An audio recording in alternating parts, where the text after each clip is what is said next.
ہر فرقہ اپنے آپ کو صحیح کہتا ہے، مناظرے کرو، مباحثے کرو، اپنے آپ کو صحیح کہتے ہیں، نہ یہ جیتے نہ وہ جیتے گا، پھر سچا کون سا؟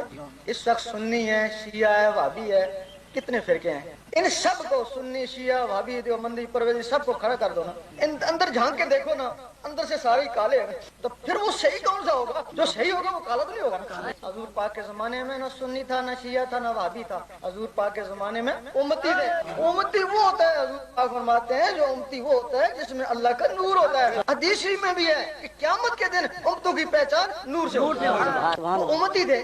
آج تو فرقہ کہتا اپنے آپ کو امتی، کوئی نہیں، کیسے گئے بیچارہ؟ نور نہیں ہے اندر، کیسے گئے؟